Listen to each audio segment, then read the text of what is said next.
Lo scrittore Angelo Floramo, protagonista degli incontri con l'autore e con il vino che si è tenuto giovedì 4 settembre al Palapineta di Lignano Sabbiadoro.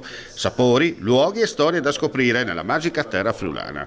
Il Friuli è una terra magica fatta di opposti e mescolanze, lingue e dialetti che si intrecciano, paesaggi di roccia impervia che convivono con i venti di mare, folklore e tradizioni culinarie che non mancano di stupire chiunque visiti la regione per la prima volta. C'è così tanto da scoprire in Friuli che anche chi è nato spesso se ne meraviglia. La guida di Angelo Floramo si rivolge tanto ai friulani doc in cerca di angoli nascosti e osterie segrete, quanto ai turisti che desiderano fare un'esperienza autentica di questa regione e viverla, come consiglia l'autore, con il cuore e il fegato dei veri friulani. A fine incontro, vivai cooperativi Rauscedo ha portato in degustazione il Fleur Thai, il cui nome richiama le origini Thai, da Tokai, e la nota aromatica Fleur, fiore.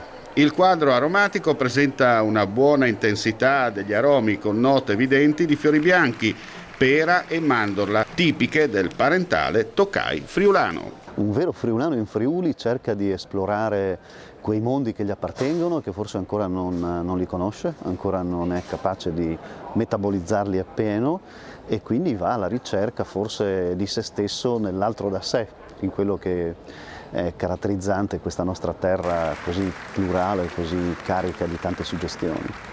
Se dovessi dire le tre cose, i must del Friuli, cosa diresti? Beh, visto che siamo a Lignano, chiaramente, come Captatio Benevolenzie, partiamo sicuramente da Lignano, magari una Lignano anche inedita, una Lignano vissuta nei mesi meno probabili. Uno se lo gode in estate, però un posto del genere ha un suo fascino incredibile anche nei mesi invernali, quando tutto si svuota, quando il mare si fa un po' più corrucciato e la luce è particolare. Poi l'esplorazione della Carnia, quindi andiamo da una spiaggia a quell'altra, da una costa a quell'altra, nei più piccoli borghi, quelli sperduti, che sono carichi di storia e di bellezza. La terza cosa, una qualsiasi osteria friulana, la consiglierei, in modo tale da ritrovare nello spirito reale, quello della terra, del vino, della convivialità, l'anima di una gente che anche nei sapori mescola la sua identità.